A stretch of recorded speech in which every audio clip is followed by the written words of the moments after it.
Hello, America. Welcome to Life, Liberty, and Levin. We have a great guest later in the show, Peter Schweitzer, Profiles in Corruption.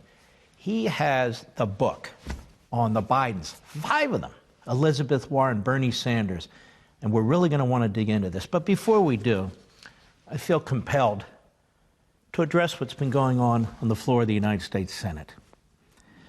It's supposed to be a somber occasion. There's nothing somber about it. It's a farce. It's pathetic. It's grotesque.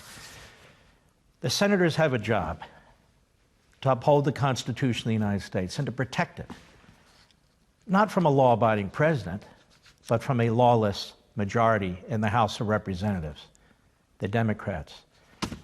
You don't need 3 days and 24 hours if you have a true case of impeachment against a president, a vice president, or a judge, and so forth.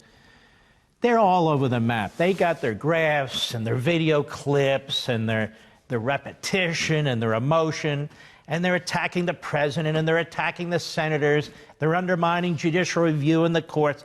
It is an embarrassment. The very chairman of these two committees, the House Intelligence Committee and the House Judiciary Committee, who ran Stalinist-like hearings, violated their own committee rules, violated the House rules, violated basic due process. I'm not talking about the Bill of Rights, but the due process that has customarily and traditionally been afforded a president facing a situation like this or a judge facing impeachment was completely eviscerated. And then we have the Tsarina, that is the Speaker of the House. She didn't have a vote to open an impeachment inquiry. She declared it. She declared it. Like Eva Peron, she declared, we're having an impeachment inquiry. None of the rules that were in place in the past, when Henry Hyde, a Republican, ran the Judiciary Committee and the Republicans ran the House of Representatives, had been applied. When Peter Rodino, a Democrat, ran the House Judiciary Committee and the Democrats controlled the House when they were looking at Nixon for impeachment, all those rules thrown out the window. All due process thrown out the window. All the House rules thrown out the window. And as you know, the Republicans couldn't call witnesses. The president's lawyer wasn't present for those secret Star Chamber testimony events taking place in the basement of the House of Representatives. It's appalling. I mean, the real story here is Donald Trump is being treated like no president in American history. In fact, no person facing impeachment in American history. That's the fact. The corruption, the abuse of power, if you will, has taken place already in the House of Representatives. And so every Republican in the House voted against this. Every single one. Every Democrat but one voted for it. That should tell you everything you need to know. So that's their case. These articles of impeachment, which are phony, abuse of power, obstruction of Congress, absolutely phony. Let's look at what the requirements are under the Constitution of the United States. Take a look. The final section of Article 2, which generally describes the executive branch, specifies the president, vice president, all civil officers of the United States shall be removed from office if convicted in an impeachment trial of treason, bribery, or other high crimes and misdemeanors.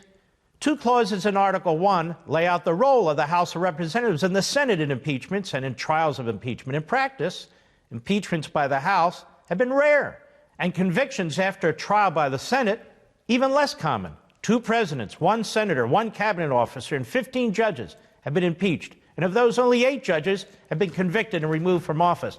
So you better have a strong case, boy. It better be an overwhelming case. What do you need 24 hours and 3 days? Oh, well, we need John Bolton. He'll make the case. If not, Mulvaney will make the case. Oh, well, you had iron-fisted control of the House. Well, that's different. Now we're in the Senate. Yeah. We don't like the judiciary telling us what we can or can't do. Now we're in the Senate, and the senators better do what we say. Otherwise, they're involved in a cover-up, and they're obstruction, and they're not holding up their constitutional duty.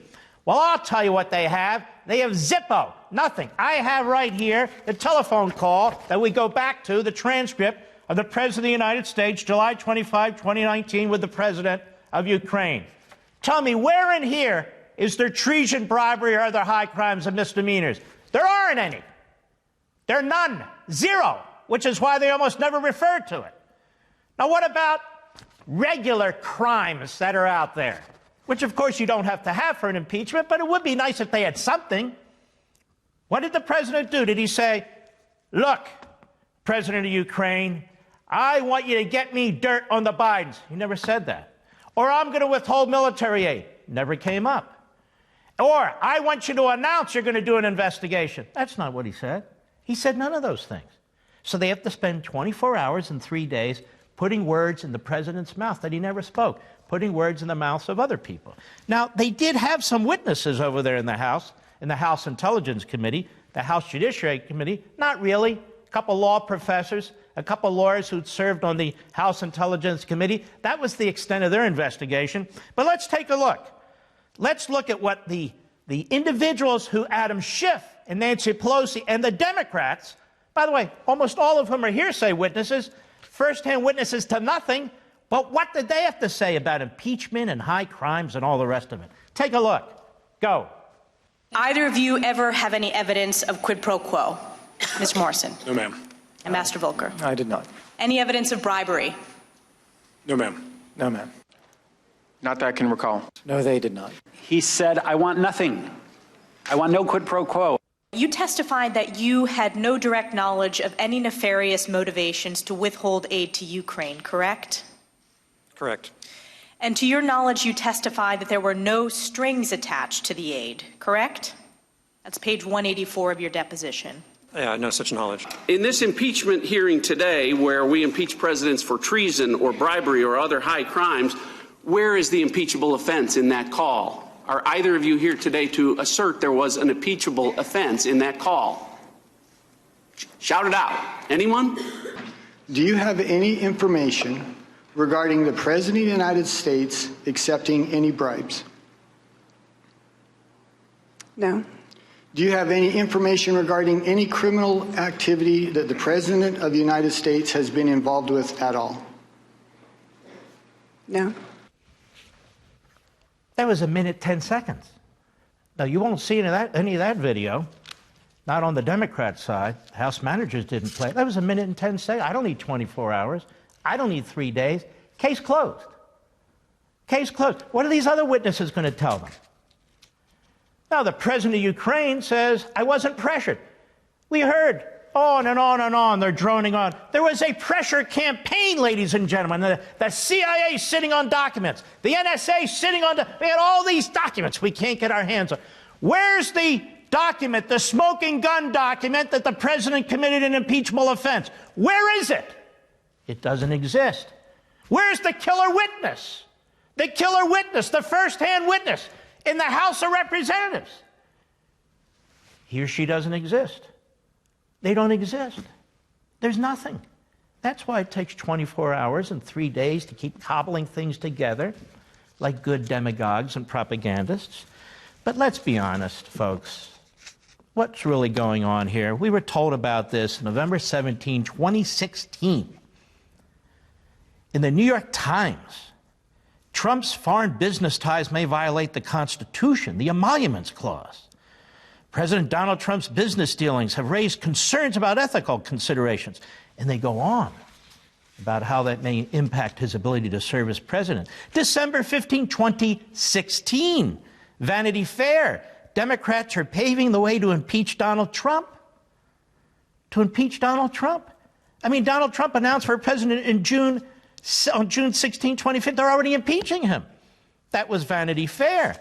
Then we go to the Washington Post. On the very day he's inaugurated, the campaign to impeach President Trump has begun.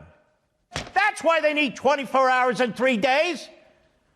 Because their hands, their DNA is all over their crooked, corrupt practices. That's why. And it's absolutely outrageous, an impeachment campaign. Now, the media were already calling for Trump's impeachment following a BuzzFeed piece. Remember this? I'm going to remind you. If the president had done these things, if he did these, oh my God, he'll be impeached. He'll be impeached for campaign law violation. Remember that? Michael Avenatti and Michael Cohen and all the rest of them. And now we have Parnas. Except Schiff lied about Parnas. We've got all kinds of witnesses. In fact, they need to go to Craigslist. Hey, any witnesses out there, anybody out there, foreign or domestic, who thinks they can tell us on the floor of the United States Senate, tell us that the President of the United States violated the Constitution, treason, bribery, or other high crimes of misdemeanor. Anything. We need something. Let's take a look at this. Go. If this BuzzFeed News report is true, then we are likely on our way to possible impeachment proceedings. If it were to be true, it means the president told someone to lie under oath, which very simply is a crime and is impeachable. If this story is true, we must begin impeachment proceedings. If you can prove that the president ordered it, that certainly rises to the level of impeachable offense. We're going to know if the president of the United States committed a federal felony, and at that point we are in high crimes and misdemeanor, and we are in impeachment territory. Right. Is that an impeachable offense? This is suborning perjury. I think there's no question it's an impeachable offense. That is considered an impeachable offense. Absolutely. These are impeachable offenses. Inside that answer, I did hear the I word impeachable. Impeachment is a very fine alternative way to deal with this. Democrats will move maybe faster, maybe more aggressively toward impeachment. There are an awful lot of similarities between a couple of the articles of impeachment against Nixon and the elements of this story. The very same offense for which the House of Representatives moved to impeach Richard Nixon. In the past, been impeachable. That is the exact way that Nixon was kicked out of office. It's one of the things that drove Richard Nixon out of office. CNN has not corroborated this reporting. CNN, we should be clear, has not independently confirmed this. CNN has not independently confirmed this reporting. It is important for us to note this morning that neither CNN nor any other major news outlet has so far confirmed BuzzFeed's reporting. Oh, wow. It's not confirmed, but just in case the president committed treason or bribery or other high crimes and misdemeanors because he directed Michael Cohen to lie. No, he didn't. Every damn thing they've said about this president is a lie. Oh, there must be secret indictment against him in the Southern District of New York on the non-disclosure agreements. He violated the campaign finance laws. No, he didn't.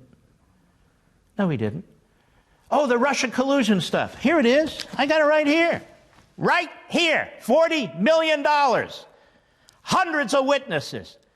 Thousands of subpoenas. Millions of pages of documents. 13 foreign countries. Nothing.